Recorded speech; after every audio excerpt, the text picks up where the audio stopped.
Hey guys, hope you're all well. Just going to do a little video today based on the blues and pentatonic positions and how to play them on the guitar and a couple of little extra little tricks you can do. Useful when improvising, soloing, writing, whatever. I've gotten a couple of questions from a fair few students this week here at my studio, just asking me to go through blues and pentatonics. So yeah, let's do it. It's used pretty much, it's one of those scales, and especially on guitar, that's used in nearly every genre.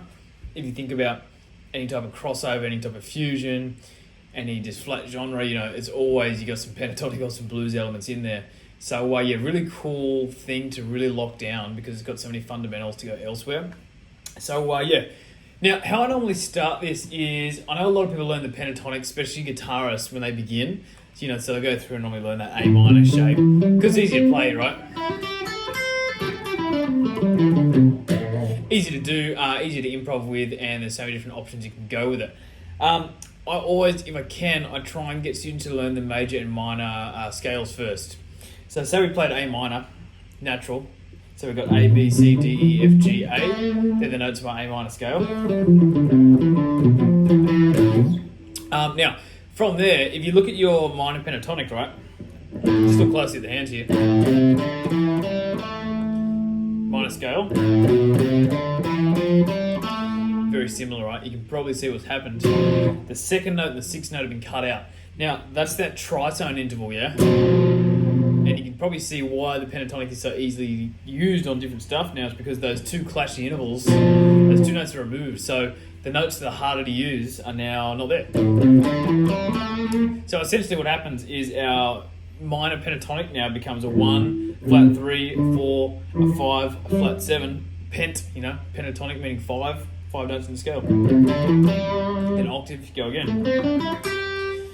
So on, so on. So yeah, that's basically the minor pentatonic, and that's how it works. So if you think about your minor pentatonic, it's your minor scale formula, which is 1, 2, flat 3, 4, 5, flat 6, flat 7. But the second and the sixth, or the flat 6 I should say, have been removed. They're gone.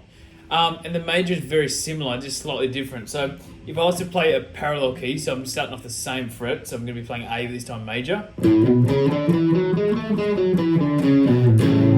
So there are my notes. I've got a C sharp, an F, and a G sharp. So A, B, C sharp, D, E, F sharp, G sharp, back to A.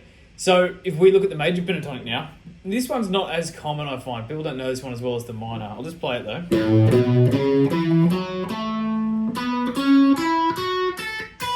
Right, coming backwards. Oh, backwards, I went the wrong way.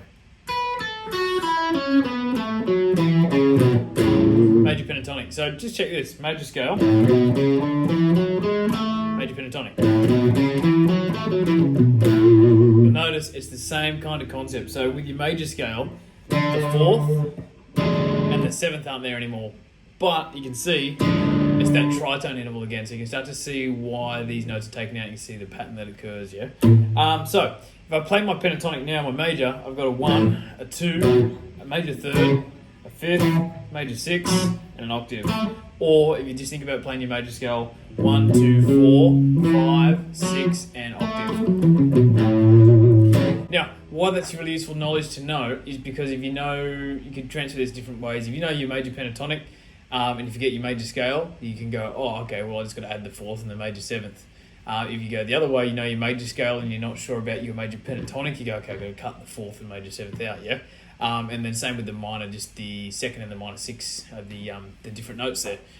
So yeah, really good way to do it. Now, when we start moving these across the neck, we want to keep them all in key. So let's do it in A minor. So we'll start where we originally started. Just because no sharps or flats, easy for us to talk about, easy for you to follow too. So if I start off the second note, right, which is, if we go again, A, C, D, E, G, they're the notes. That's our 1, flat 3, 4, 5, 7, minor 7 or flat 7, and octave. So if we start off the second note, which in this case is C, right, technically I could just do this. That's the second position, or the second, second mode, third mode, fourth mode, fifth mode, back and start. But that's all well and good, but for guitar, that's not really that useful for us because we're just staying in one position. We want to be able to move across. So this is where your shapes change, but your notes stay the same. One more time, shapes change, notes stay the same. So if I do my A minor, A, C, D, E, G, Now I go C, D, E, G, A. Now what did you notice there, right? One more time. I'll play the octave too. There's our major pentatonic, right? And that makes sense because C major, A minor, relative keys. Good little tip too, it's just a little bit of a tangent I'm going on here.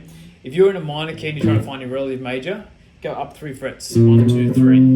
If you're in a major key, trying to find your relative minor, down 3 frets. 1, 2, 3. Really easy way to do it. I'm going to keep going. I'm just going to shut up for a minute because I keep talking. I'm going to play these shapes and then I'll come back and talk about what I'm doing. Just the first octave.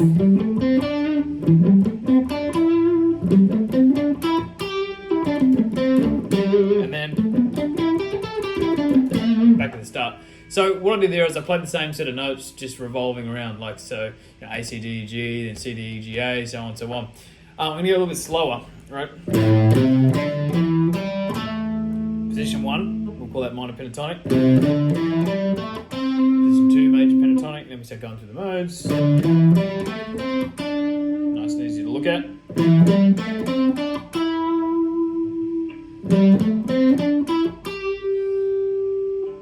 Back to the start.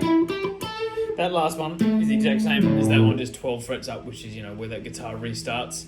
12 frets from any original position, so that's just a restart of the first. So you got 5 modes, you got 5 notes. That should be pretty self-explanatory.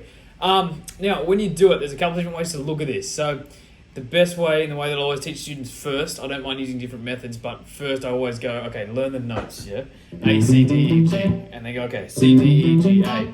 What's the next one? D, E, G, A, C. You know what I mean? So we're just rolling through it. And then the next one we go E, G, A, C, D, so on, so on. But there's another little thing. If you look at your original shape, this is really handy for improv. So anywhere I start from, that sequence of notes is going to be very similar, right? So if I know my major and minor pentatonic, say you go up to the 3rd mode starting on the D here, what does that look like? One more time. And you go, oh, it's the middle part of that minor pentatonic, right?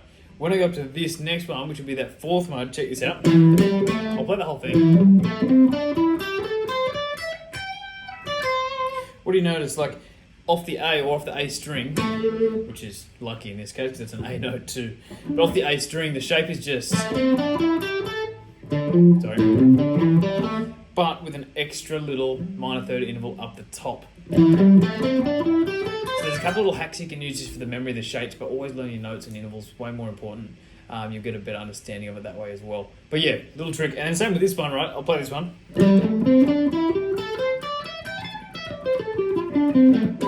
If I go back to here, have a look slowly. Up to this one. So you notice it's the same thing. You're starting that major pentatonic shape off the A string, but you're adding that extra major 2nd note on the top, or the interval, I should say. So but learn your notes, way more important. So that's the pentatonics done. I'm not even really going to run through the blues because there's just one little thing you have to add in, right? So check this out, minor pentatonic, minor blues. Try to pause on that note. So what note am I adding in, or what interval am I adding in? Good to know both. In this case, A, C, D sharp. That's what I'm doing there. A, C, D, and then D sharp, E, G. A, C, D, D sharp, E, G. Now, if you translate that knowledge across, you just go, okay, work through the modes. C, D, D sharp, E, G. Keep going. D, D sharp, E, G. You know what I mean? Keep going. It's just the same thing, but you're adding in one extra note. So if you know something really well, like say a lot of people will know that minor pentatonic, or they might know the minor blues pretty well too. If you know both, that's great. But if you know one or the other, you should now be able to just either take out that flat and 5th interval, or add it in, for depending if you want the blues or you want the minor pentatonic. And that's the other good point that I didn't say then. I added in the D sharp, but again, it's that tritone interval, and that's what makes the blues scale interesting, because that naturally doesn't fit in the minor scale. It fits in the Locrian, but then the other notes don't work with that anyway. So it's a note outside of the key, note outside of the scale, but that's how you create interest. It's those those extra notes, what are the words I'm looking for? Passing notes, chromatic notes, leading tones, whatever you want to call them. It's those notes outside of the scales there that make stuff sound really interesting with improv because it just sparks your ear up a little bit. Anyways, enough talking. So, one way that I really like to do the shapes as well is looking at where my octaves are and restarting your patterns. This is vital info. I've shown students this before and they just go like, oh, it's that easy. That's so weird. And it is. It is a kind of weird concept, especially if you go on the hard route, learn the notes and stuff first, which again, I always recommend. I'll say that a million times. Let's do this with the blues, since we worked on that minor pentatonic for a while, for the pentatonics for a bit. And of course, remember too, it's just the same sequence, so you can go through and do all your modes, your blues scale positions, just adding in that flat fifth interval. If you want it to, I've got all these sheets so I can link them for you as well. But yeah, let's do it. Minor blues. I'll play the shape first.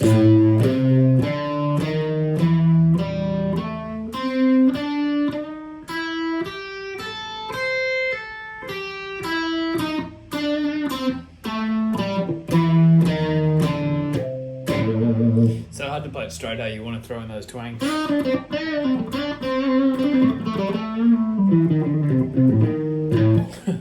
Righto, so what I'm going to do is I'm going to spot my octaves, interval knowledge again.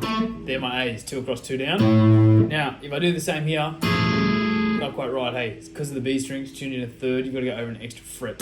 So, A, note this is, so A is the 5th fret on the E string, then we've got 7th fret on the G, 10th fret on the B, and then we're going to go one more, right? We're going to go 12th fret on the A.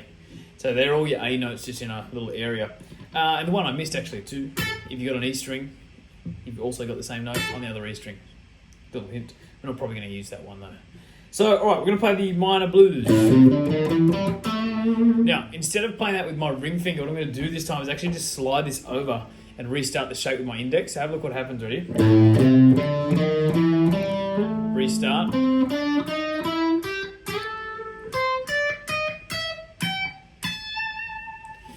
One more time.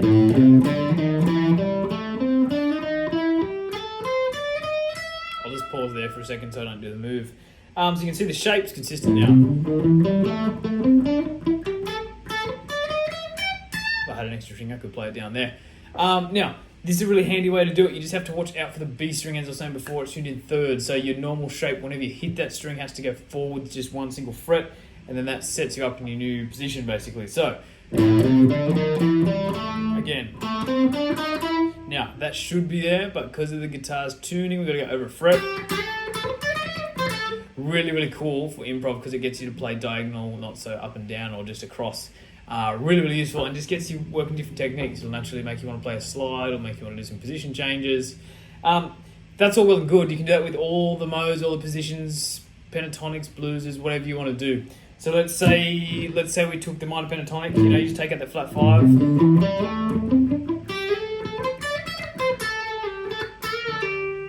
Righto.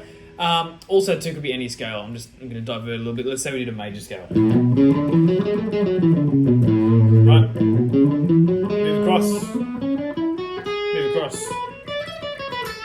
It helps with a bunch of things. Again, it's just a little diagram of where they sit. Hopefully it helps you see the little patterns and the shapes. I want to do another video based on some main licks, blues licks and classic licks and some ways to actually play the scale inventively. But of course you got to learn the scale first before you get comfortable with doing all that stuff. So yeah, like, subscribe, give us a comment too down below. Anything you liked, you hated, anything you want to see. And I'll get around to it very shortly. But yeah, thanks very much. Thanks for tuning in.